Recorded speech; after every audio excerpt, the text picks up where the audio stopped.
Why'd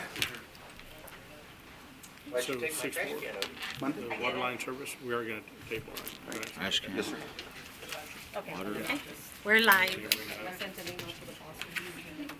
Thank you. Welcome, everyone. Thank you for joining us at our City of Alice Council meeting. Today is October 17th. It is 2:03 p.m. I call this meeting to order.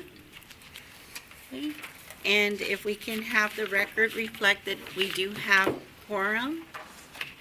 And we will have our invocation and Pledge of Allegiance. Our invocation will be led by the United States Border Patrol Chaplain, Mr. Ismael Hernandez.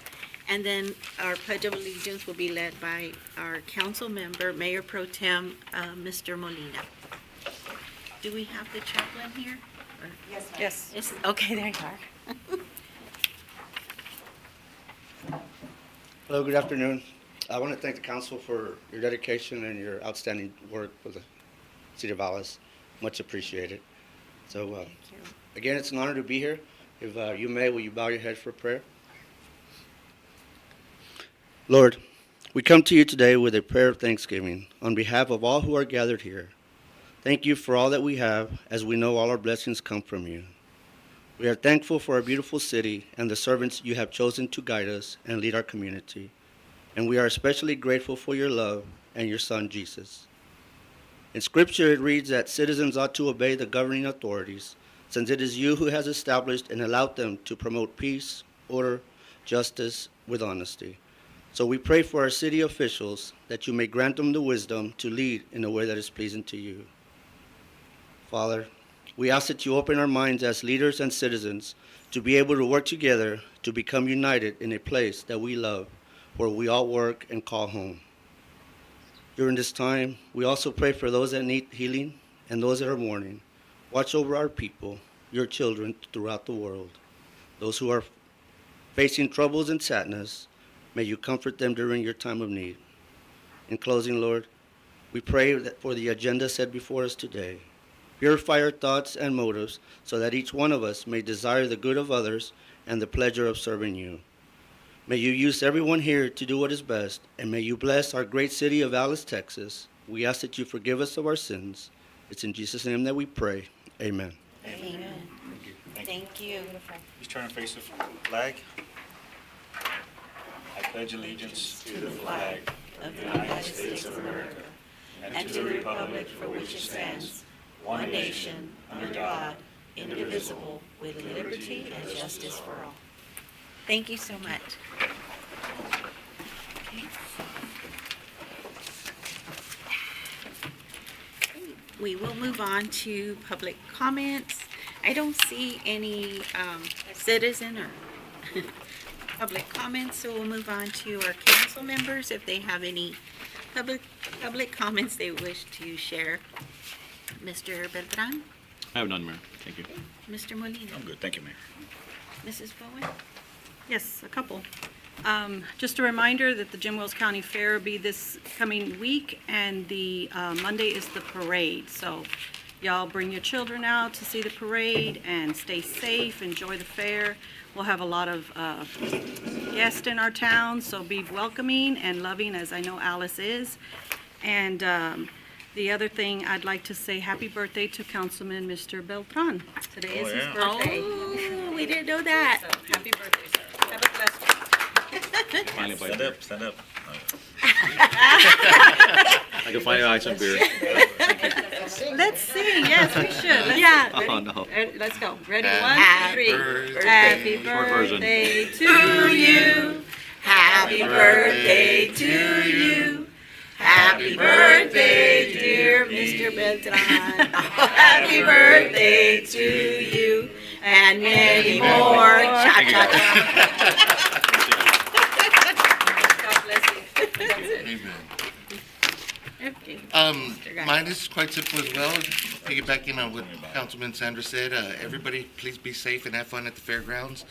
Enjoy yourselves. It's already towards the end of the year, and here comes the cool weather. Y'all be safe. Thank you. Thank you for that, council. And we also have the October Bash coming up soon downtown, so lots of fun and excitement down there. They're having some festivities, and I think they're planning on something special, but I don't know. I can't announce that because, but thank you, everyone, and we'll move on to our presentations. We have agenda item 4.1, presentation from Fire Chief Patrick Thomas on tire roundup. And I'm gonna have Ruben come up with. So Is your mic on? I don't know. Can you hear me? Okay, now. Okay. Yeah. So I wanted to give you guys a quick little update or quick little report on some of the things that were one of the things that we did this here recently. Every year we do a tire roundup, or we try to do a tire roundup every year, but we'd gone a couple years without one, and so our goal this year was to try to get that back. And so we did.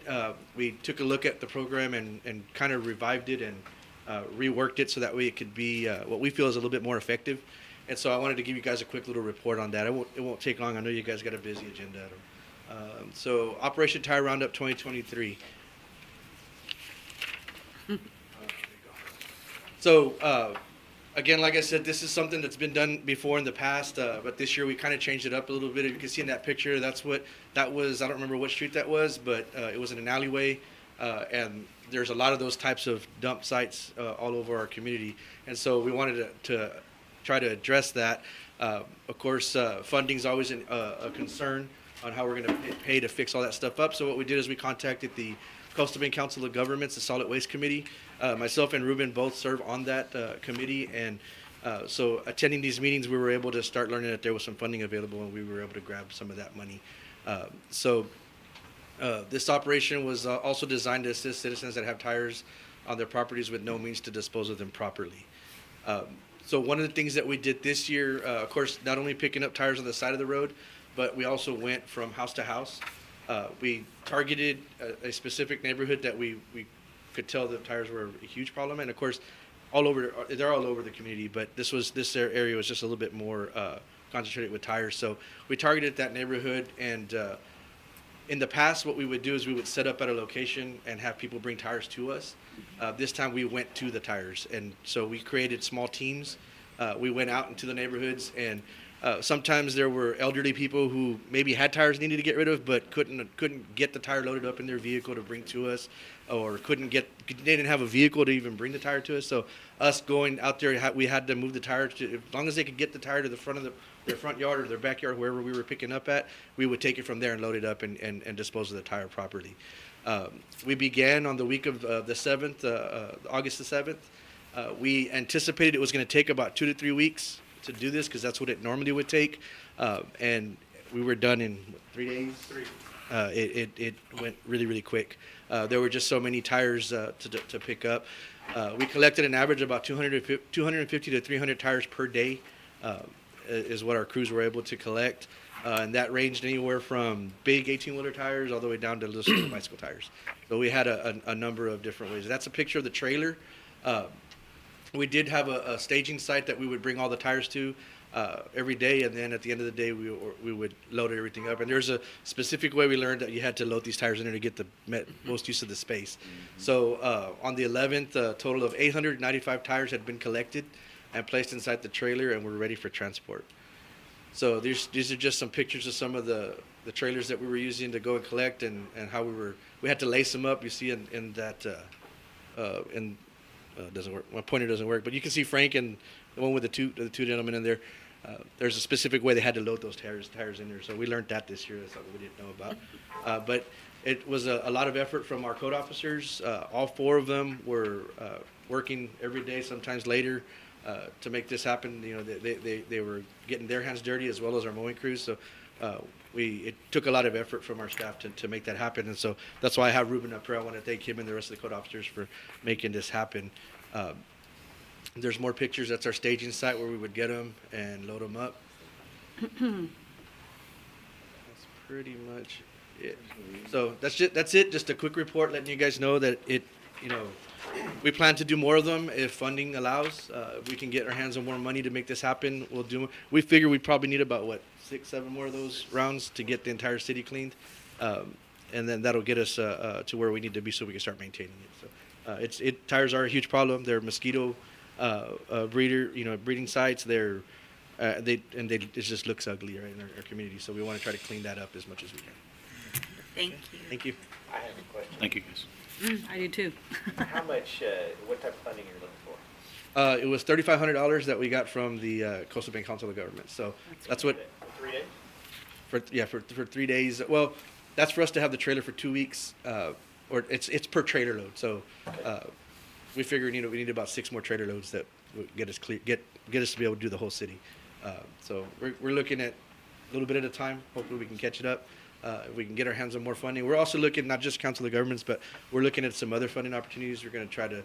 We may be bringing some of those back to you guys to ask permission to be able to apply for them. But yeah, so if you know of any companies or corporations that want to sponsor a trailer so we can clean up, we'll gladly do the work. Good. Like I said, our goal is to try to get the community clean, looking a little nicer. I appreciate it. I have Thank a you. quick question, if you don't mind, Mayor. Just real quick. Uh-huh. Is there any way we can put this presentation on our social medias? Because those pictures alone speak a million words, 1,000 words. So that's probably a question for IT. Okay. They run the social media site. Okay. I But think we it do would have be they have a great. copy of the presentation. Okay. That's a technical question. I'm sure it's possible. Okay. And do you have any plans for community cleanup? So we did experiment with one of them. When was that, Ruben? In May. We experimented with one of them. We did it. We're taking that back to the drawing board. We want to be more effective. We're spending our time going out and doing. We want to make sure that we're making the best use of our time, right? So we don't like to just do things because we've always done it that way. We want to make sure that we're being effective. So we took that. We kind of did some things that we've always done. It was our first one as this new group, the new code group. And so we want to take that back and see if there's a way we can make it a little bit more effective, a little bit better. So that's what we're doing right now. We're at the evaluation point. But yes, we're gonna go back out and continue to do those. Good job. We just want to make sure we're doing the best we can. Thank you. Thank Thank you. you, Ruben. Thank you. Mayor. Hey, Patrick, real quick, one more quick question. There's What a happens to the- presentation, so I apologize. Oh, That's yeah, why it I is didn't a op- presentation. That's why I didn't open it up, but go ahead. It's okay. It Go doesn't say discussion. Sorry about that. Yes, you did. Go I was just ahead. curious, what happened to the trailers of tires when they leave us? So they go to a site. What's the name of that I site? didn't see that. It's Reliable Tire Service, but it's a recycling company. But I don't know what's the name. It's San Antonio. So somewhere in the San Antonio area, it goes to a plant up there. And they take them. And, Well, it's their own plant. They have their own. yeah, I don't know. Actually, I can answer that. What they do is they shred them up, remove the wire, and they recycle it for turf or anything, all those beads you see in football games that pop up, that's where those tires go. Wow. Awesome. And that's Reliable Tire Services? Reliable Tire Services. Yes. Okay. Thank you. Anybody else? Thank you. All right, thank you. Okay, moving on to 4.2, update and discussion by 7C's Water Group. Okay, It says oh my discussion. It says discussion. Hi, Hello, how are you? welcome. Well, thank you, Mayor Carrasco and council members for inviting us here today. I am Paul Campanile, General Manager with Seven Seas Water. I've actually been with Seven Seas Water for 17 years, which is the beginning of the company. Oh. So, it's a very proud moment for us, too, to join your family and y'all join our family. We are an international family. We have plants throughout the Caribbean, South and Central North America. So Alice, Texas will get to join that, and we're happy about that because we're happy to get to know you guys better and, see how we can work together. Yes. We commend you on the journey y'all have had. It's been a couple years to get to this point, patience, but the good news now is that things are moving quickly, and we hope that month by month the updates will be coming where you see a dramatic improvement in progress being made at the water facility. Great. We are in final negotiations with Rockin' H Services, a local general contractor. So we're very happy that we're going to be working with the local general contractor to build the plant. Because when we come here, we want to come here and be part of the community. So it was very important for us to find someone that we could work with here locally, and we have. We have to finalize that contract, but we don't see any reason why things will not be closed. And and signed, and they should be able to mobilize within a week or two to start building the plant. That is awesome. And so our target is to have the plant operational by the end of March 2024. And so I will open up if y'all have any questions for me. Yeah. And also, I can Oh. join in on there, so, and we met Paul a couple weeks ago already. You know, we've been dealing with Seven Seas first on the contracting side, and then we're dealing with them on the engineering side right now, and now we're dealing with them on the operational side. So this is, you know, a new person to us, but he's been kind of like some of our guys touching the engineering side also. We just haven't been able to talk to him yet, and now that we're talking to him, we had 2 long meetings, and he's going to be here for the rest of the week. Demetrio and him have visited. He visited the plant location, and so we're pleased that the interest that they have. We feel real comfortable with him, just like we have on the engineering side. So just wanted to let you guys know that he's been a pleasure to deal with so far. Great. Well, thank you, Michael. So yeah, I should clarify that in the past, y'all been working with the engineering side of Seven Seas Water. And as the plant will come online, it will fall under operations. And then this plant will fall under me, because there's 2 general managers in Seven Seas. And then it will fall under me once it's operational. Council, any questions? Mr. Beltran? Not at the moment, Mayor. Mr. Molina? No, thank you. Mrs. Bowen? Welcome to Alice. Very happy. Thank you. Mr. Garza? Not at the moment, thank you. Well, thank you and welcome, and we're looking forward to smooth sailing. Yes, ma'am. Thank you. Thank you. Thank you, Mr. Esparza, because I know you've worked really hard on this project. Thank you. Okay. Agenda item 4.3, update and discussion regarding San Diego Creek levy. Thank you, Mayor and Council. We've been working on this for several years. Actually, when I came in 2018, this was one of the first things that was dropped on my desk, which was a contract to try to get some improvements done at the levee. It was probably around $350,000. I didn't sign it because I wanted to see what we were getting into. So I had a lot of questions at the time, and we started going through the contract, going through the inspection at the time, and some of the things were easily addressed, and then some things didn't make sense, and we'll get to those. And so we didn't initiate that contract, but the estimate of total cost to work the last inspection was going to be about $3.5 million. Now, to give you an idea of what that means, we collect $4.2 million from the taxpayers on property taxes. You know, adding $3.5 million is huge. So that caught my attention right away, and we, along with our staff, worked real hard to work on that last inspection from 2017. And so we'll go on to what that inspection had. And so this is from that 2017 inspection. There were several items, and I guess the levee had been ignored a couple of places, but also the inspectors that came out there saw some things that that we questioned whether they were accurate or not. But either way, there was overhanging trees around the levee that were too close to the edge. A lot of vegetation that was overgrown. There's some riprap that you'll see that riprap is that rock that holds the ground from erosion. There were things growing on there that hadn't been looked at in a while, and understandably, it's hard to get to that. We have a contractor that we put out there that'll do a lot of that by hand, so it takes a lot of work. Those were unacceptable. There were some parts of the levee where it looked like there were boreholes from animals, and that was rated unacceptable. There were the concrete wall on Easterling. There was cracks in that from sprawling, and that was rated unacceptable. There were the culverts have duckbill valves that weren't operational, and that was also unacceptable.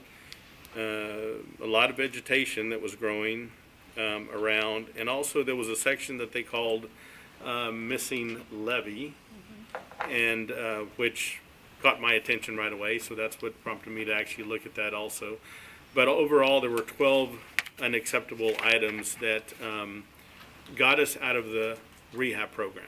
So our levee is accredited by FEMA. And you'll see further on that it gives us flood protection, but it still is not in the rehab program by the U.S. Army Corps of Engineers.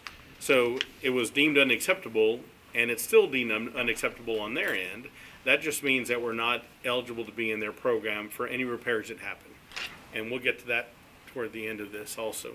So these are some pictures. That up there on the top picture is supposed to be showing where there's a portion of missing levee toward Cameron, at the end of Cameron, going east toward Maple. And they said that based on their elevations that there was some missing levee. This right here is a railroad crossing right east of King Street. And the other picture is King Street. There was some overgrowth there, but on the railroad crossing, there wasn't a plan for sandbags or any kind of mitigation for closure.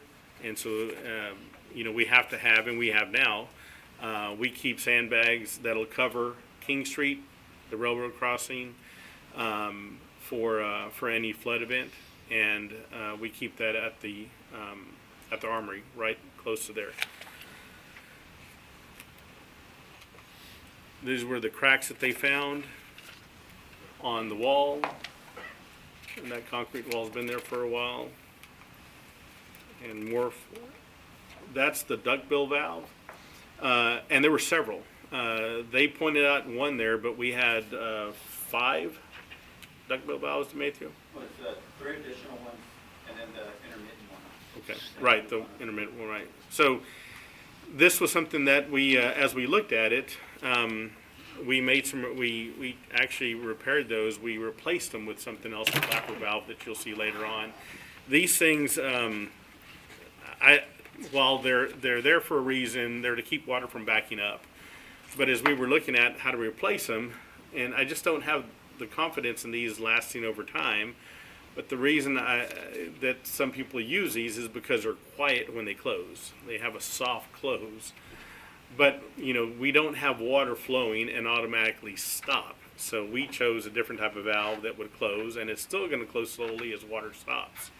It's just not going to make any noise. Well, these are in the middle of the creek, so the benefit you get from a duckbill valve is not for that creek. So we opted to go with a different type of closure. So this is from the National Levee Database. This was last updated April 14th of 2023, and it shows our firm status as an accredited levee. Okay, FEMA is the one that accredits us. Army Corps of Engineer is the one that will deem us acceptable or unacceptable in their rehab program. So sometimes they go hand in hand, sometimes not. FEMA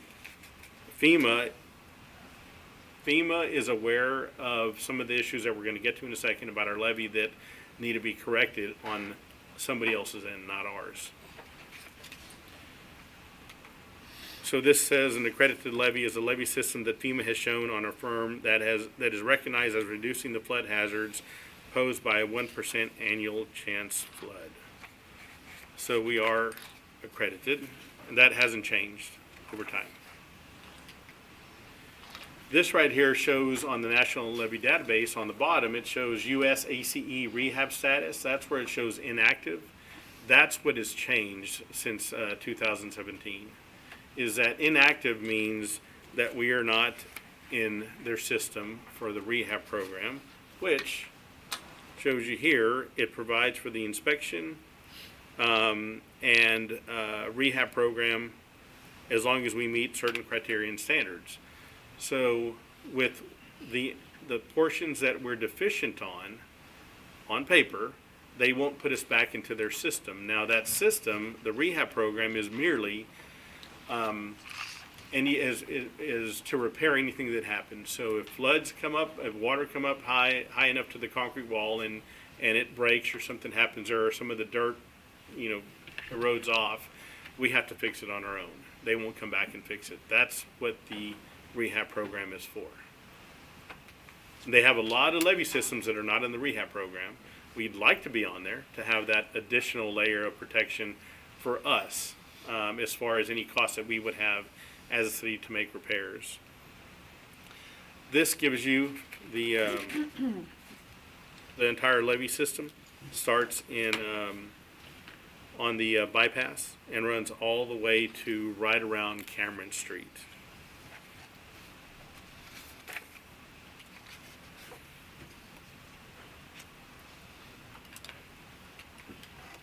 Okay, so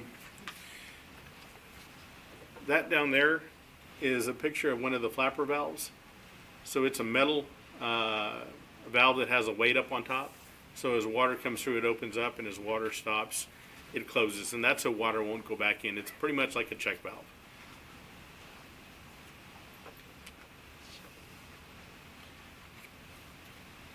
These were some of the pictures of the overgrowth that needed to be cleaned. And here's some pictures of, actually this is the levee where we're keeping the levee mowed on the inside, but some of that overgrowth has been taken care of already. But we have a program now, and Yolanda was a big hand, and Demetrio, to getting that together on regular maintenance of the levee, so it gets mowed regularly. We also do some of the rip-rap and some of the overgrowth that's hard to mow at times, so we've done that as recent. When was the last time that was done, Demetrio? That rip-rap? About 6 months ago. Okay. So these are some pictures of it, the bottom where it was clean. That wasn't cleaned when they showed up back then. Here's a little bit of the overgrowth also. This is the riprap that I'm talking about. So now you can see the rock that's there, but before it was a jungle. And, there were trees, coming through there, and that's a lot of handwork that has to happen. And then once that was done, now it's less handwork because we go through and we'll clean it up as something starts coming up. But it's just that first time that was just, it had gone so long without the maintenance. And you can look at the very back of that picture, that's the 281, Business 281 bridge. Here's some more pictures of the maintenance that we've done there. And there was a lot of work on there to clean that up.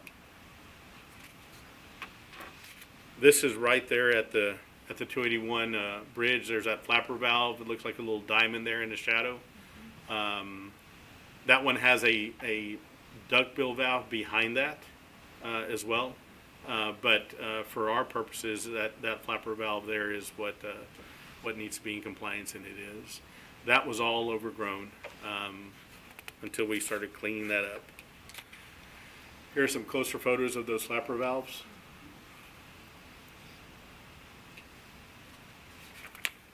Some of this concrete we repaired. Some of that concrete was worn out, and so we went there to keep the water when it would flow to keep it from eroding the ground. There were one flapper valve, especially outside the city limits in the county area, that nobody knew was there. Duckbill valve, it wasn't even on anymore because it was overgrown, and we had to find it, and we did, and replaced it.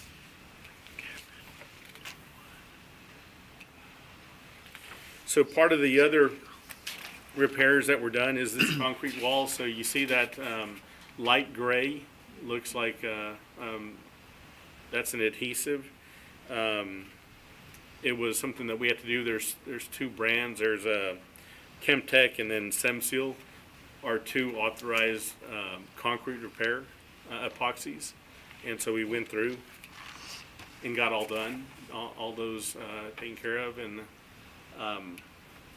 that took a while, but that was part of the repair process.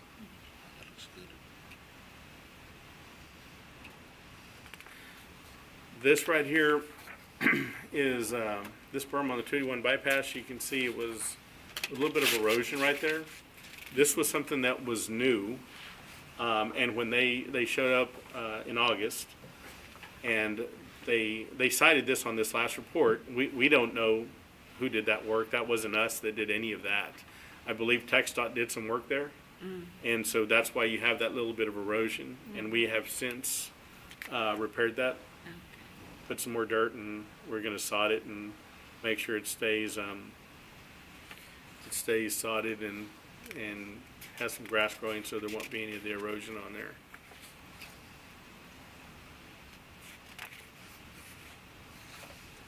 So sometime between our last inspection and it had probably been like between July or mid-June to August when they came, that part showed up. So some work was done by TxDOT. So, but they did cite that on this last report because they were here and we have since repaired that.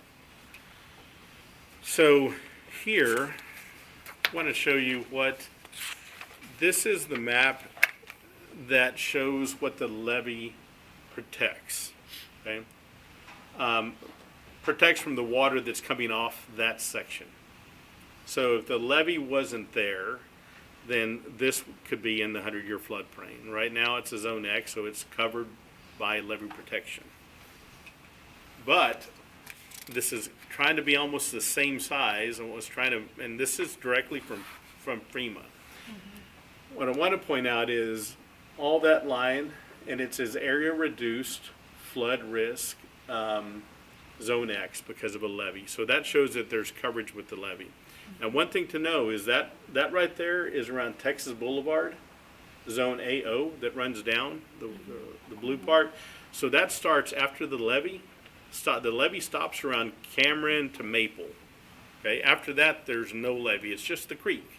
And the elevations get pretty low. And so from there, on a 100-year flood, water's going to get to Texas Boulevard, and it's going to come down to that area, and that's what it shows. And then that other one is at Pintus Creek kind of area. So that doesn't mean that there's not going to be water that's going to go down Texas Boulevard during the 100-year flood. But wanted to show you the difference. You know, this is what it covers, but the reality is water's going to come from another area that's not tied water from where the levee would be.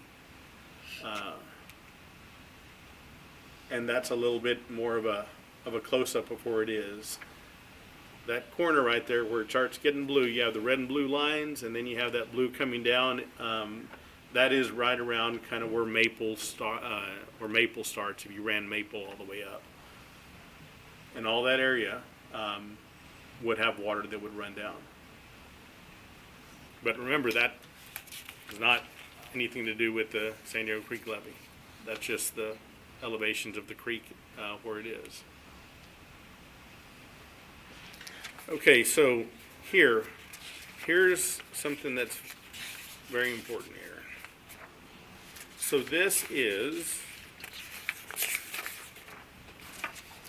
the Business 281 bridge. And it's kind of hard to read, but the little squiggly line says 214. So that's supposed to be the base flood elevation.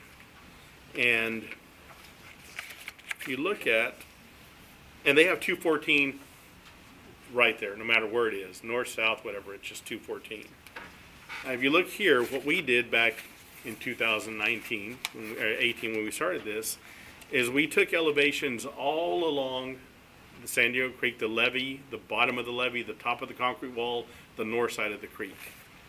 And if you look at these numbers, on the top of the wall, we're at 218 at the top of the concrete wall there. The north side of the creek, which is not the levee, the north side, there's some areas that are 213, 212, 209, much lower than even the base of the concrete wall. The base of the concrete wall would be 212. Right around there, where that line is, it's about 217, okay? So they take that base flood elevation at that spot, but if you move over here, it's a little bit lower, but they didn't take it there. So that 213 is quite a ways in. So if you look at that compared to where we are on this map, it's about 216 to 217. So one of the things that we were arguing with FEMA, so in 18 and 19, we talked to the Army Corps of Engineers, went to Galveston, got on the phone with FEMA, figured all this out, talked to the main guy at FEMA that works on maps, and talked about the elevations here, and that their basal elevation of the 214 doesn't seem accurate. This wouldn't, this concrete wall one wouldn't have been built to that basal elevation. It would have been built a lot higher when they did it. But also the fact that the north part of the creek is a lot lower in a lot of areas than even the base of the south side. And so as water's going to flow, it's going to start going over right there on the north corner of Business 281. So, right, it's going to start flowing north before it even gets to the concrete wall. So one of the complaints one of the issues they have with the concrete wall is that in 2010, apparently there was an addition to it, and they didn't like the specs on the concrete wall. And so that added another 3 feet to the concrete wall. And the argument that we've had to the Army Corps of Engineers and to FEMA is that concrete wall, the water is not going to get to the bottom of the addition because it's going to flow north. They get it, they understand it, and Army Corps of Engineers, they see it, they just know that there needs to be another round of engineering done by FEMA or by the Army Corps of Engineers to get the basal elevation corrected. We talked on a conference call to the guy at FEMA, and he said the numbers they used were from like the 70s. They were old numbers. They weren't done like they do them now with LIDAR and things like that. And at the time, he said, we know that, you're on our system. We know that we need to redo your basal elevation and do some preliminary engineering. They were trying to get funded for it. At the time, in 2018 and 19, they said we were going to get funded in 2020. That never happened. Army Corps of Engineers says we know we need to get to you on some engineering, and it just hasn't happened yet. We even talked to the Nueces River Authority and talked about this problem here. And they said they're willing to do the engineering if FEMA will accept somebody outside of them or Army Corps of Engineers. So that's even thrown out there because they're involved with this as well. All in all, this is still something that is in dispute, this portion of the unacceptable rating. So, in a sense, the Army Corps of Engineers, our flood map, we have coverage, we're accredited. It's not as important to them because this is a simple issue. We have a functioning levee, it's accredited, and so it's not on the top priority of their list, but they understand that it's a problem for us because we'd like to be in their program also. And part of that is getting this part cleared up. But we're kind of on the way to making that happen. Here is the other part. This is where they talk about a missing 200 feet of levee. So when they came out, we sat there with a gentleman engineer named Sunday, who's no longer there, but we looked at it and we stood there and said, this is where you guys say that the levee is missing. It's not missing. This is not even the levee. This is the end was right over here, to the west. And so they acknowledge that they just have that's too big of a. It was written on a report, and it's too big of a thing to say let's just take it off, just like the concrete wall. Mm-hmm. And so those are the two things that we're still working on. That's really the only two things on this new report that are unacceptable, that are still in dispute. But the latest guys, Matt Hunn and Sal, were out there looking at it. They see it. They understand. They stood there. They went and when they came in August, before they even came down here. And so we're still working on those, and we hope to get them resolved once they do some engineering work, FEMA or Army Corps of Engineers. So, do you have you put the report on there? Yes, sir. Okay. So, this is something that they promised us back from 2019, 20 when they came the first time. And they did, they came and they gave us another report. The same system is still rated as unacceptable. It's understood because, we knew that's, those two things especially cannot get resolved without somebody at FEMA or Army Corps changing some things. But they did say that significant work has been done to the levee to improve the readiness of the system. They identified the drainage structures that need to be inspected. We've inspected them. We sent them. They didn't go through before this report was done, but they have them now. We cameraed every drainage flapper valve and sent it to them. So, by the time they come back, that's going to be off their system. Let's see.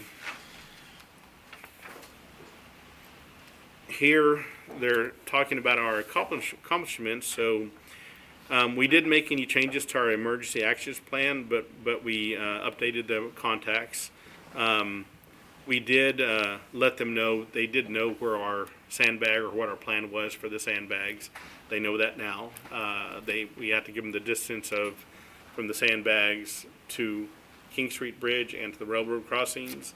The crossing at Business 281 is, even though it's in the city limits, we don't have authority to close that at all during any kind of flooding. That would be TxDOT.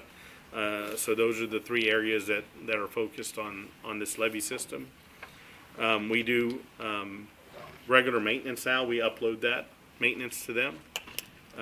So we track that. The duct bills were replaced. They were really happy about that, and they saw all the work on the concrete gaps and all the flood wall, and it was filled. So all in all, you look at here, the deficiency cited on the very bottom. This is one, the missing levee, still remains unresolved. So that's still one that we understand is going to take a while to clear up. The other one, it says the unauthorized concrete wall that was added. This evaluation is being performed to confirm that the unauthorized wall addition is not necessary to contain the 100-year flood event water elevation. So they understand we're on the same page of that, so we just need to take it to another step to try to get that cleared. The third deficiency is the embankment, which we talked about. We've already repaired that, and we'll send them, if we haven't sent them those pictures, we'll send them off schedule instead of the quarterly, just so they can have that already. And the fourth deficiency was the internal cover inspections, which we had sent, and we resent, and we've done them all. So, all in all, we went from 12 deficiencies in 2017 to 4, but we've taken care of 2, so now we're down to 2, and those 2 are really the 2 that are not, that we've been arguing about for 5 years, trying to get them taken care of. This is something that, we've all been dealing with for a long time, and it's a long process, and the Army Corps of Engineers understands that. They invited me to a conference. Specifically, it was an open invitation, but they called some folks, and I went in May for a 2-day conference with the Army Corps of Engineers, and so they saw me when I got there. They said, "Oh yeah, here he is. I know what you're going to talk about." And so it was really a small conference, but we were there with Galveston people, Houston people, and it told them our issues, and it really opens up. Our issue is you've got baseball elevations wrong. You say we have a missing levee, but it's not, and it's an earthen levee, okay? And then the concrete wall, the top portion is really not necessary. And so we say all that, and then I'm sitting there with other people who have, different kinds of levees. They have flood dam walls, they have pumps, they have mechanics, they have things as complicated as our water treatment plant to activate all these things. And it's like, yeah, these are our problems, and they're big for us, but, these guys have a lot of other issues. And so, I really appreciate the time that the Army Corps gives us. Yes. Even though we have nothing mechanical there. It's concrete and it's earth.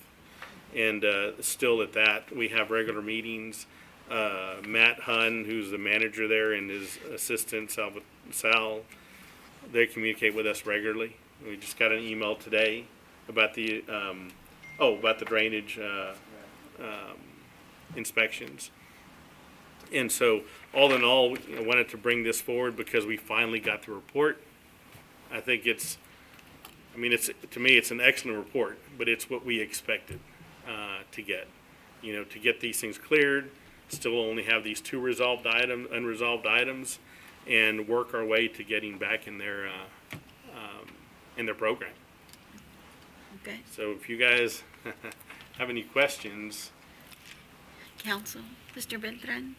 That was a very good presentation, Michael. thank you. Brings a lot of clarity to a lot of issues that have been spoke about for many years, and this really is a very great thing. So 10 out of the 12 things have been resolved. Oh, yeah, yeah. And I brought you brought the clarity issue of what it is acceptable and not acceptable, and because there's a lot of misconception out in the public about what that really is. So Yeah. thank you for. Well, another thing, that if somebody looks up the San Diego Creek levy, there is the San Diego Creek levy. There's one in Duval County, and that's an unaccredited levy. And so when you do the first lookup on the levy database, you see an unaccredited levy, and you drill down and you're like, wait, that's way over there. This is the Duval Alice County. part of the San Diego Creek levy. And Jim was- And so that happens also. But we've spent very little money, relatively speaking, when you compare it to a $3.5 million cost. We may be at the maybe 75 to 80,000 because of the contractors of work all through in these 5 years that we've had, 4 years, and flapper valves. It's a big difference from $3.5 million. That's great. Well, thank you for your presentation. Mr. Molina? No, I just appreciate that. I know it's, we've been tackling this for several years, and I know it's kind of been a thorn in your side, but little by Oh, yeah. little, hopefully we'll get this, Well, and not only me, but our staff, because we're all touching it. right? Nelly, Dimitri, Yolanda, or Joe, finance, Barbara, everybody is touching this levy. It's a challenge, but it's kind of nice to get the report back. When we got it, I was like, wow, we got a report. Finally. Well, we're chopping it down a little bit. Hopefully those Yeah. last two items, we can kind of get those resolved and get back in where we need to be. Thank you. Mrs. Bowen? Yeah, I couldn't say it any better than thank you. Thank you all, the whole staff, everybody. I remember this in my very first term in 2018, 19? I can't even remember. 19? And the FEMA issue, and going back and forth with them and trying to resolve those issues. You were on it, and you stayed on it, and I appreciate that. I really do. Thank you. Mr. Garza? Yes, no, hats off to you, Michael, and staff and everybody that's making this happen. The photos speak for themselves, the repairs to the concrete, and this is the kind of things that the taxpayers don't never really think about. It's out of mind, out of sight for them until the flood comes. And hopefully, God willing, we never have to experience it, but if we do get this 100-year flood, they'll be grateful for all the work that you Yeah. all did. So thank all of you all, yes, truly. Well, thank you, Michael. I know this is something that was like a little tense, but that's all it was just to address it and get it done, and thank you. You worked really hard on this. I thank you, and thank you to the staff for that, because that's all we wanted was to see, great results. Thank you. I appreciate it. Okay, moving on to agenda item number 5, consent agenda. All consent agenda items are considered to be routine by the city council and will be enacted by one motion. There will be no separate discussion of these items unless a member of the governing body so requests, in which event the item will be removed from the consent agenda and voted on separately. 5.1, Discuss, consider, and act upon approval of city council minutes for the September 26, 2023 city council meeting. Okay, council, if there's no objections to moving this item out of consent agenda, and no, I will entertain a motion. Mayor, make a motion to approve the consent agenda. Second. Okay, we have a first and a second. All in favor, say aye. Aye. Okay, all opposed? Okay, motion carries. Thank you. Agenda item 6, individual consideration. 6.1, hold a public hearing to discuss, consider, and act upon adopting an ordinance to rezone being all of Lot 1, Block 8 of the Stadium Edition subdivision as recorded in Volume 3, page 81, in the map records of Jim Wells County, Texas, as conveyed to Jesse Bettis in Volume 1276, page 377, in official records of Jim Wells County, Texas, said tract being out of the Los Fresnos Grant, Marcelino Lopez Survey Number 2, Abstract Number 281, located within the corporate city limits of Alice, Texas. You want to open the public hearing? Yes, right now it is 2:54 p.m. and I open up the public hearing in reference to this agenda item. Okay? Patrick.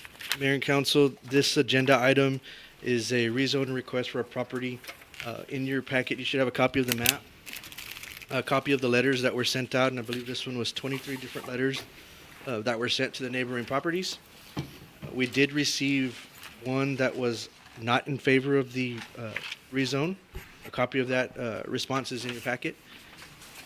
This did go before planning and zoning, and this gentleman is wishing to rezone it to a residential and R1 to a, I believe it's R6, which would allow him to put a trailer home in a residential neighborhood.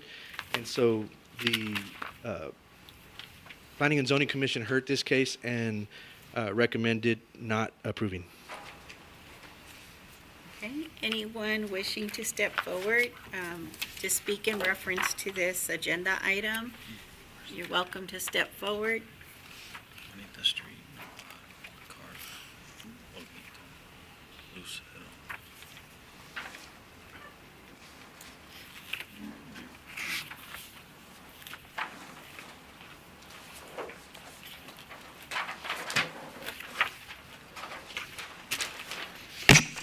Oh, shit. This was the letter. The guy that lives in that area said. I'll give it just a few more seconds. I don't see anyone. Anyone wishing to step forward, you're welcome to step forward at this time.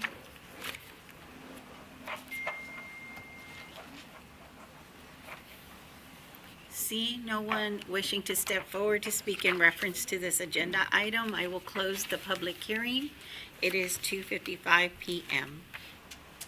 Okay. Hey, council, any questions in reference to this agenda item? Mr. Beltran? So P and Z said no? Yeah, no, okay. All right, I'm good. Mr. Molina? It was unanimous, right? The denial, sorry. That's it. You're fine. Recommendation. No other questions? No, No. go. Mrs. Bone? No, thank you. Mr. Garza? They're wanting to put a trailer house? Yes, sir. Well, that's kind of, The same thing. yeah. And a modular house would have been okay? That's probably a question for a building official, for Mr. Chapa, our inspector. But it could be, I guess. I have no other questions, thank you. Okay. So if there's no other questions or discussion in reference to this agenda item, I'll entertain a motion. It's just a motion to deny? Oh, Make To- a motion to deny. Second. and we have a first and a second. All in favor, say aye. Aye. Aye. Okay. All opposed? Okay, no one opposed. Motion carries. Thank you, council. 6.2, hold a public hearing to discuss, consider, and act upon adopting an ordinance to rezone Craig Park at addition Lot 3, North Half, Lot 2, Block 8, known as 421 Peter Street, from a R1 family residential to a B2 business district in Jim Wells County, Texas. Okay, and we'll go ahead and open up the public hearing. It is 2:58 p.m. I open up the public hearing. Anyone wishing to speak in reference to this agenda item, you're welcome to step forward. Okay, Mr. Thomas. Yes, Mayor and Council, again, this agenda item went before the Planning and Zoning Commission. They're requested to go from R1 to a B2, which would allow them to open up a child daycare center. There's a copy of the map in your packet. It's currently zoned as an R1. There were a total of 18 letters sent out. A copy of that list is also in your packet.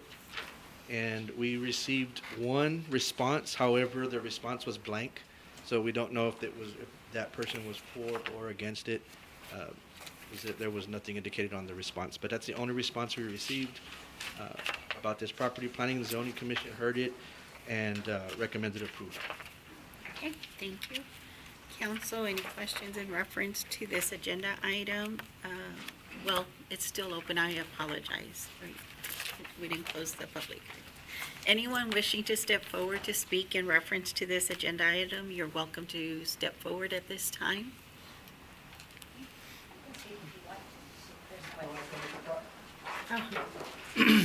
We have the applicant. Oh, hi. Hi, good afternoon, everybody.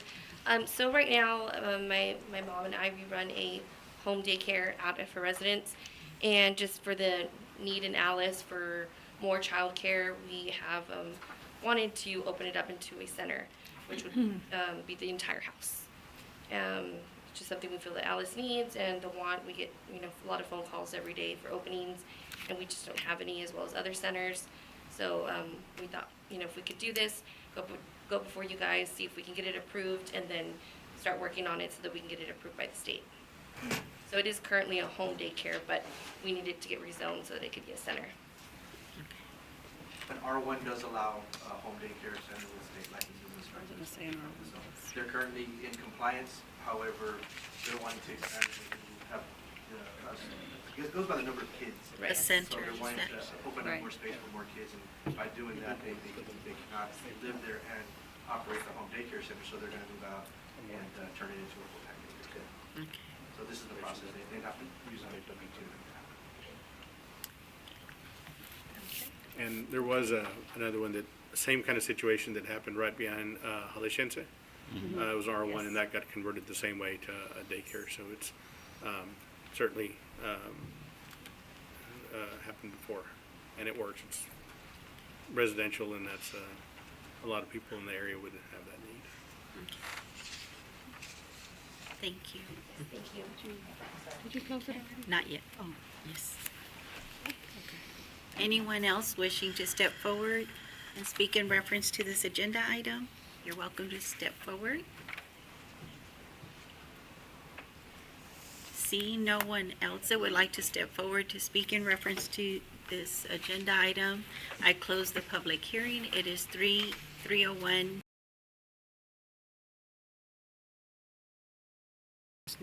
Do y'all have any questions or any discussion in reference to this agenda item? Mr. Vedra? I'm good. Good, Mayor. Thank you. Mrs. Bowen? Just one thing, the property is right across from the Craig Park, in the little Yeah. park area. So that's a good location. Yeah, and we like it. It works. Yeah. Hopefully, we can work on that park. That'd be great. Yes. And I just noticed, I was looking at the map. Love that. And also, well, we'll get together later. I have some information for you that can probably help your daycare a little bit more. Great, thank you. I appreciate that. That's all. Okay, thank you. Mr. Garza? We're good. Yep. Okay, so if there's no further discussion or any questions in reference to this agenda item, I'll entertain a motion at this time. May I make a motion to approve I'll second it. such agenda item 6.2 As presented. as presented? Okay, we have a first and a second. All in favor, say aye. Aye. Aye. Okay, all opposed? Okay, none opposed. Motion passes. Thank you, council. Thank you. Thank you. Okay, Good luck. moving on to 6.3. We had a notice on here for notice of conflict, but for 6.3? 6.3? Oh, I said 6.4, but Was it 4? I'm sorry. yes, ma'am. Oh, yeah, correct. Sorry about that. It's okay. And actually, there is no conflict on 6.3. No? Okay. So, sorry about that. 6.3, discuss, consider, an act upon awarding the contract for Texas Water Development Board, TWDB, Drinking Water State Revolving Fund, DWSRF, project number 62835, well number 1, electrical. Hi. Good afternoon, Mayor, council members. Finally, we have some progress that goes toward the construction rather than talking about permits and things that don't show any action. So we did receive bids last week to the electrical for well number 1. Well number 1, as you recall, is already installed but doesn't have any equipment. And so we received bids on the 11th. And low bidder was McDonald Municipal and Industrial out of Houston, considerably lower than the rest. And we confirmed with the contractor that they included everything in there, and that was within probably $10,000 of our estimate that was done back in November of last year. So it was, inflation has happened since the estimate was done, and so they were assured us that he couldn't understand why the other bidders were higher. He was also the only one that attended the pre-bid conference and asked a lot of questions. So I feel comfortable looking at his references, and so what we need to do is award this subject to Water Development Board approval, which may take a few weeks to get that done. But the first step is to award this to them on a contingent basis. And so this, we'll probably have 4 or 5 more contracts that within the next 2 months we'll bring before you for the same process and get the project going. The rest of it, we still lag a little bit behind private funds. Public funds still has review a lot of this from the Water Development Board standpoint, so it's not, we can't just tell them to go start tomorrow. So they're here to meet the initial deadline of March, the end of March, of which 7C said they were ready to treat water. And probably over the next 6 to 8 months is when you would gear up. You don't want to put the water into the system immediately. You kind of slowly start up through the process and deliver it into the system. Gives us time to complete well number 2 also. Okay. Council, any questions, Mr. Garza? The 1.3 million, that's the McDonald's estimate for the everything needed for that one particular well.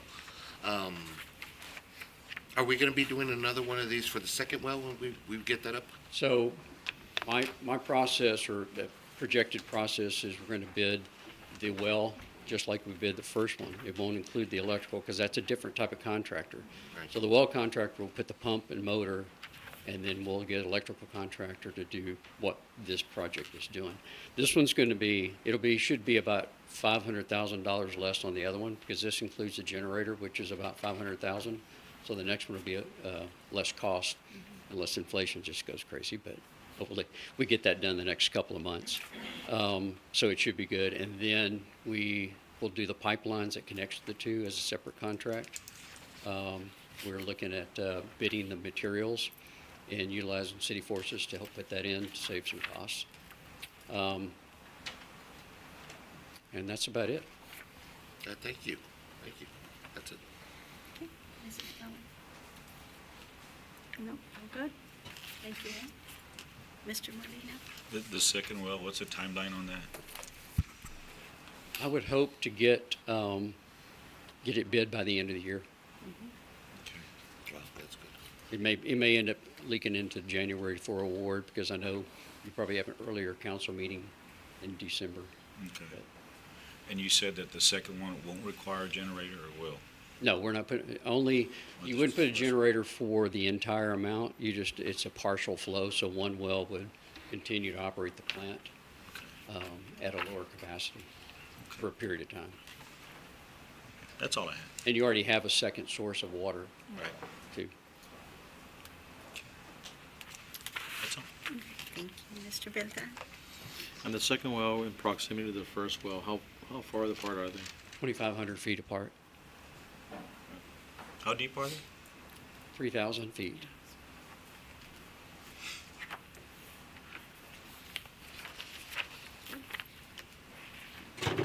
No other questions, council?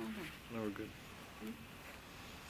Okay, if there's no further discussion or questions in reference to this agenda item, I'll entertain a motion at this time. Mayor, I make a motion that we consider and act upon awarding the contract of Texas Water Development Board, Drinking Water Fund, project number 62835, well number 1, electrical. Second. Okay, we have a first. Hey, wait a second. Uh-oh. Wait a second. Uh-oh. Wait a second. Mm-hmm, Water Development. We need to identify a company. yeah. And we need to be certain that we're saying we are awarding the contract to the company. See, the McDonald, Contingent award. Yeah, contingent award. Thank you. Contingent award to. contingent award to McDonald Municipal Industrial. Second. Very good. Okay, so we have a first, was that okay with the? That's the good. Okay. So we have a first and a second, all in favor? Aye. Say aye. Okay, all opposed? None opposed? Motion carries, thank you. Thank you. Thank you.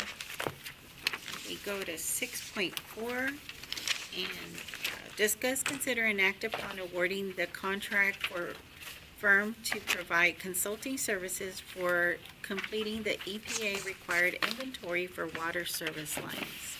Mayor, we're gonna ask that this be tabled also, because we're still waiting on Texas Water Development Board on Okay, some things, and we're gonna try to, hopefully we'll be able to have it ready or they'll be ready, in the November meeting. okay.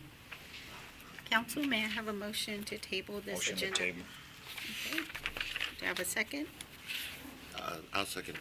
Okay, we have a first and a second to table this agenda item. All in favor, say aye. Aye. Okay, all opposed?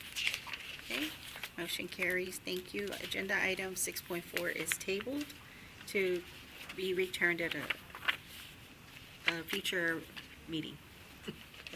Okay, 6.5, discuss, consider, and act upon A, ratifying the city and county request for $100,000 in state fiscal year 24 ramp grant funds from the Texas Department of Transportation, TxDOT Office of Aviation for routine maintenance projects and for other lower cost airport improvements. B, committing the city's half of the required 10% match of $11,111.11. And C, authorizing the city manager and city attorney to sign all grant-related documents. Good afternoon, Hi. Mayor and Council. This is the routine air maintenance program grant. We request funding for every year for the airport, and it's called the RAMP grant. And the application process is very informal. We simply notify the RAMP grant manager of what we think we'll need for the routine maintenance costs and ask him to prepare the grant documents reflecting that cost. In the past, Office of Aviation, TxDOT, has supplied up to $50,000 in state ramp grant funds with a dollar-for-dollar local match. This year, for fiscal year 2024, Office of Aviation was authorized by the TxDOT Commission to offer airports $100,000 in ramp grant funds and reduce the 50% match to 10%. So in working with the ramp grant manager and our staff and with the county judge, we've requested $100,000 in state funds, which require a 10% match, and according to the calculations done by Office of Aviation, that would come out to be $5,555.55 for the city and the same amount for the county. So we're asking you to ratify our request for the $100,000 and then to also commit our half of the 10% match, and then to authorize city manager and city attorney to sign the grant documents when they're ready. We will go to county commission on October 27th with the same agenda item. Thank you.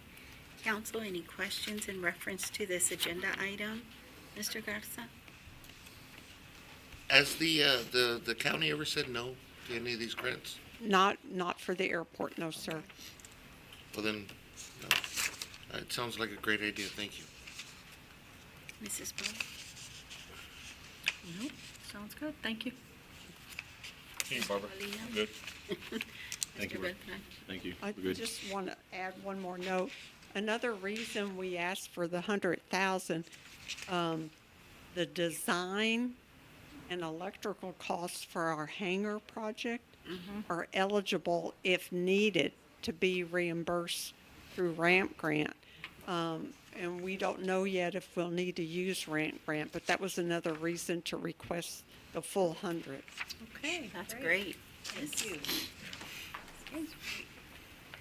If there's no further questions or discussion in reference to this agenda item, I'll entertain a motion in reference to agenda item 6.5.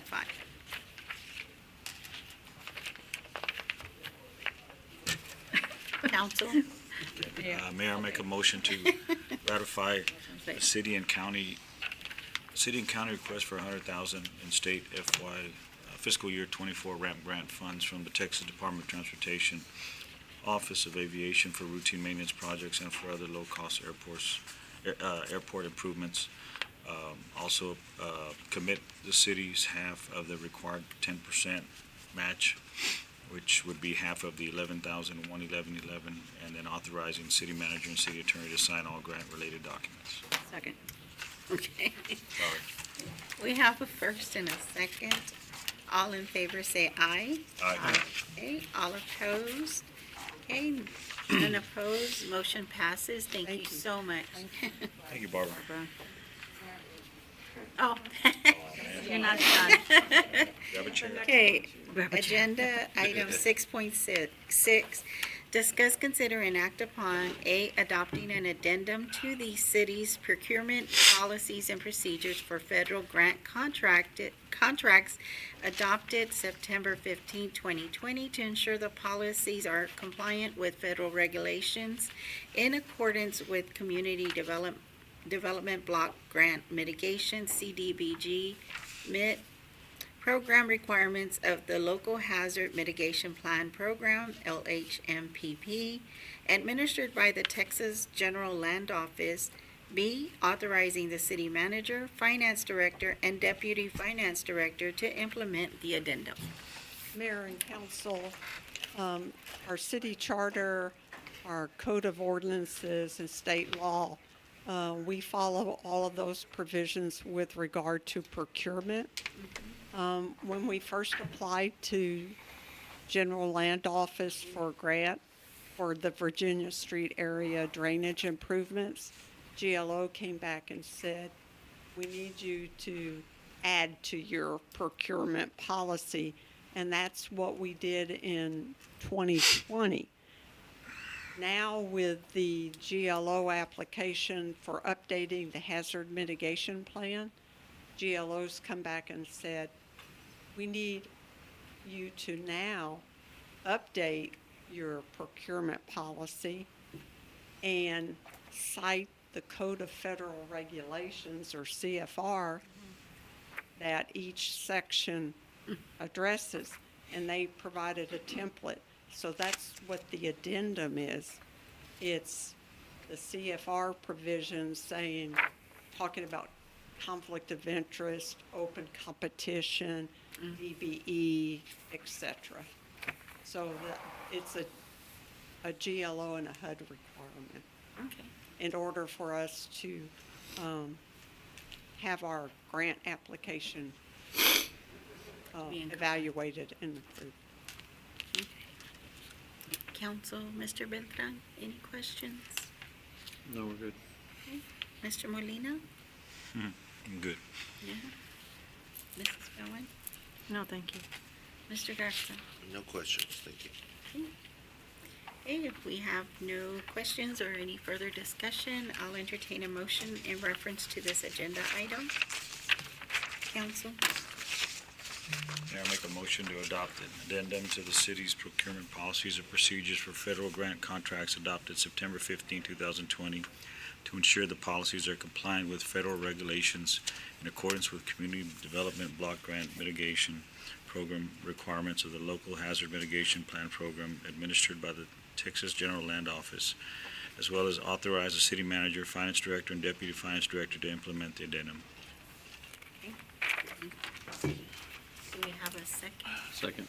Okay, we have a first and a second. All in favor, say aye. Aye. Okay, all opposed? Okay, no Thank you. opposed. Appreciate Thank you. it. Motion passes. Thank you. Thank you, Barbara. Okay, 6.7, here status report on September 2023 month-end financial statements, summary of funds, and delivery of September 2023 check registers. Good afternoon. Hello. How are we doing? Good. Doing financials for September.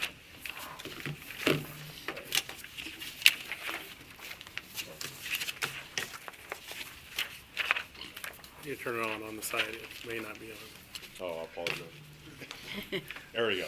Exhibit A, our general fund revenues are $13,785,977 year to date. Property tax budget was $2,965,000, and year to date, we show $2,885,075. Exhibit B, we have our M&O and INS for 2023. That's $4,010,708. Last year, we had just about the same number, so we're spot on from that.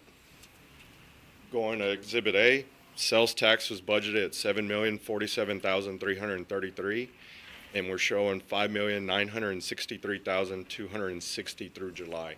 And just remember, this is revised, so that $7 million is the updated number. Exhibit C, we have our budget versus actual. This includes the month of August. August collection was $590,834, just above target. 2023 budget was $6,460,047, and we have an actual of $6,554,094. Exhibit D, we have our actual 2023 versus actual 2022, and year-to-date, we're $591,737 over previous year. Exhibit E, these are our general fund expenditures. Year-to-date, we have expended $15,391,376. Just to see a couple of the departments that are right on that line of total budget is general service is 109%, police department is at 103%, and inspections is sitting at 116%, so just over budget. Exhibit F, are revenues versus expenditures for all funds. Our general fund, we show a negative $1,605,399. Again, that's with 2023 budget was $6,460,333. And inspections is sitting at 116%, so just over budget. Exhibit G, our revenues versus expenditures for all funds. Our general fund, we show a negative $1,605,399. Again, that's with 2 sales tax months missing, as well as now that we're closing out the year, we're still waiting on reimbursements for overtime, for grants and everything, so that number will dwindle down. Solid waste, we're at a negative 232,724, and utility fund, we're deposit 418,705. Our final exhibit G is just to show revenue over expenditures from previous year to this year. And again, you'll show the general fund was a negative 1.2 million, and like I mentioned, we're at the 1.6. Solid waste, we're at a negative 715,249 last year, and we're at a negative 232,724. And the utility fund, we're at a negative 52,865, and now we're at a 418,705. These are the numbers for September, but just keep in mind they're not final. Like I mentioned, we're still waiting on sales tax, we're still waiting on reimbursements, and we're closing out of some of our expenses. So these are not final by any means. That's our financials for September. Okay. Council, any questions? Mr. Beltran? Mr. Molina? I'm good. It's okay. Thank you, Gabriel. Mrs. Bowman? No, thank you so much. You and your staff. Mr. Garza? Actually, I did have a couple of questions real quick on the registry itself. Check register? Yes, sir. I noticed on a couple of them, you've got the company name, the date, and then there's a word of regular. Not everybody exactly has that, but for example, Alamo Concrete on 9/1, it's got a regular there. Alice Coastal Containment has a regular. Alice Newspaper has a regular. Now, I know underneath it has the description of what each check is going out to, but my curiosity question was, what is that regular, or is that just kind of like a default? I'm trying to look at where you've seen regular. I apologize. Under payment type? Yes, ma'am. What page? Oh, page 104. Mine's different. I don't have that one.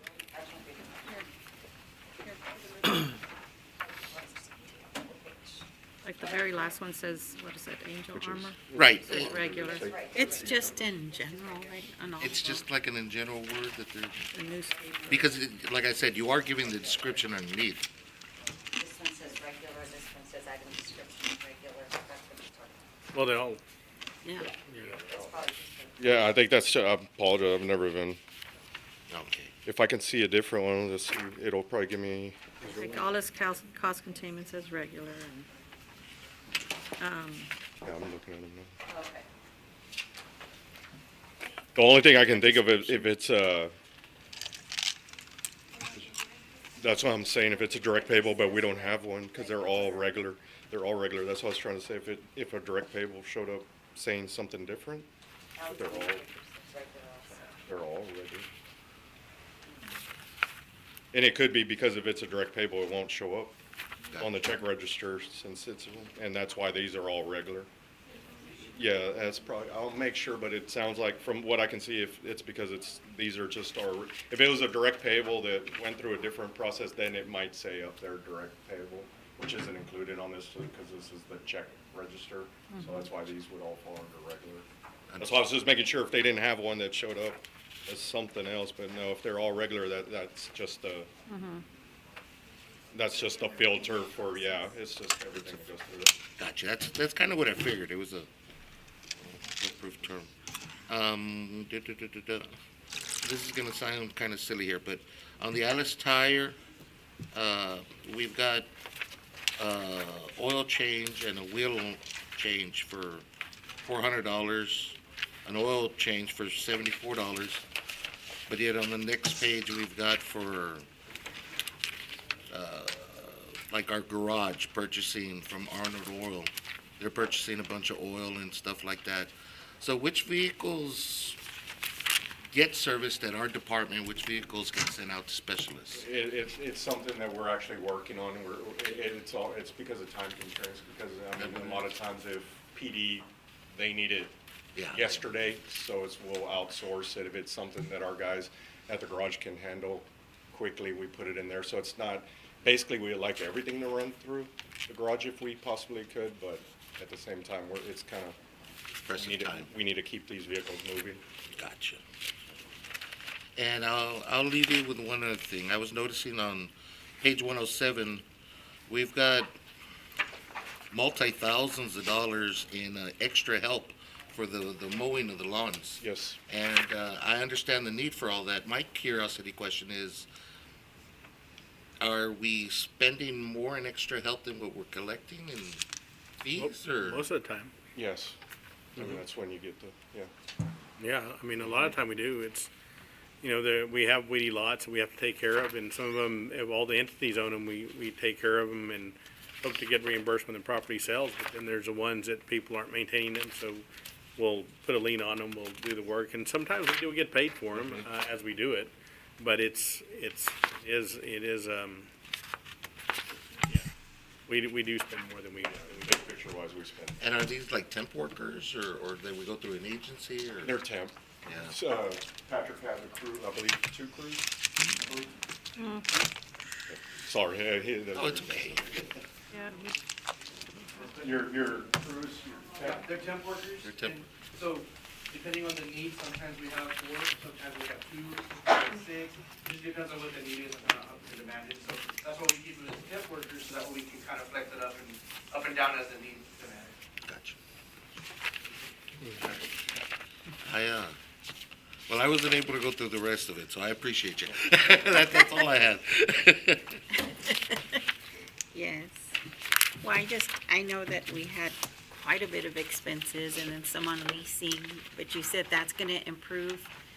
We won't have that issue as much. As or- far as, I'm sorry, what do you Well, mean, like just rentals? yeah. As soon as we get these vehicles, if it's a lease to replace or if it's one of our, it depends on what leases you're speaking of. Yeah. Our enterprise will stay the same, but if it's something, say for instance from Rush, that is replacing a vehicle that we have in the shop, well then yes, those will go away.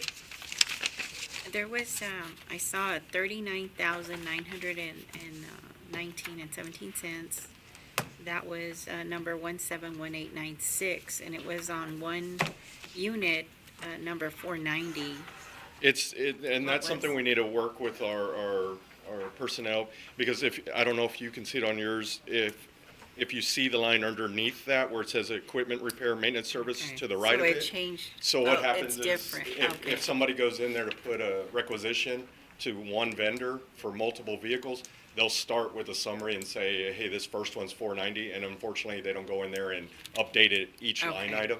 But they do on the next, On this side? yes, over? on the next Okay. window that pops up. So it's training on our side. I mean, it's just, it should be updated. So if you see the sign, each line, I believe you should have it in front of you. The next one is Yes. 482, and then 836 is the next one. And if you go down 874, so it's just a matter of how we're inputting. Entering it. Yes, Okay. ma'am. That's part of the learning process that we need to work with them. Okay. But it wasn't just to one unit. Okay, because I was like, Yeah. okay, this was 12,844. That was a big repair, I guess, huh?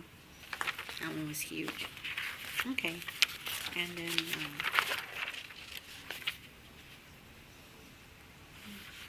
and I know, on this, I know Mr. Esparza, I know we're gonna be coming up soon on our negotiations or going out for bids, probably for chemicals and stuff.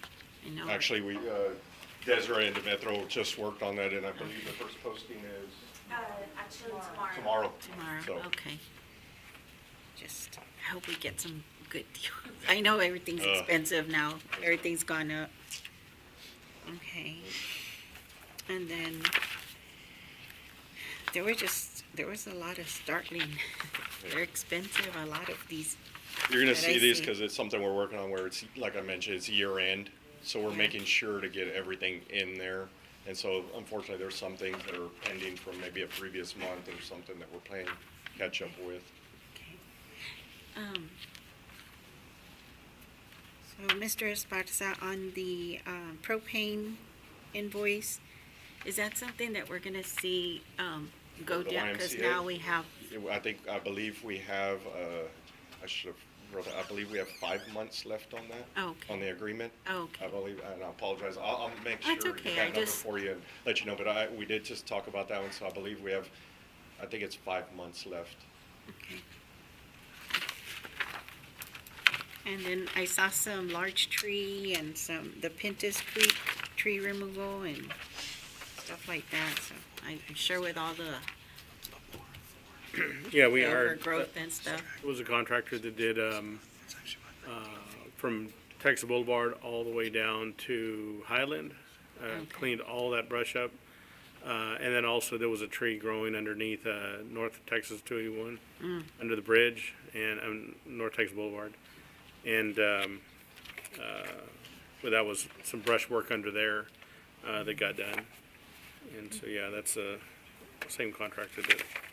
On this 171957, it was 38,093. That was for repairs to an irrigation motor and pump. That's That's a golf course. That's a It's a golf golf course. course? Yes, ma'am. The motor was out. That's what we were lacking without, the irrigation system was down, and we finally, okay. Mr. Esparza, did we were we tracking the revenues and stuff for the YMCA and stuff to offset or to compare? Are we getting that in we now? actually just talked about that. That's about invoicing. We'll be invoicing them. You'll be okay. Yes, ma'am. Okay. All right. That was it. It was just, I saw a bunch. I was like, gosh, a lot of repairs. Yes. But thank you so much. There's, and that master drainage, what was that? For repairs we did? Yeah. Is that part of the grant or what is that? The 131,000? You have the check number, I apologize. Oh, I'm sorry, 172, page number 130, 172009. 009? It's outlay number 4. Yes, ma'am, that was a grant, so that was, we were reimbursed for that. When will we see that? Does that come in? We, basically, when we get reimbursed is when we make the payment. Oh, okay. So when we receive it, it goes straight. Okay. Kind of like that other one. Yeah. Yes, ma'am. That one, I was like, oh. That's what it was. Okay, well, thank you so much. I appreciate it. Thank you, ma'am. Thank you all. Thank you. Okay. Council, moving on to agenda item number 7, adjournment. I will entertain a motion in reference to adjournment. Make a motion to adjourn. Okay, we have a motion to adjourn. Do I have a second? Okay, we have a first and a second. All in favor, say aye. Aye. All opposed? Meeting is adjourned. Thank you so much. Have a wonderful day. Thank you.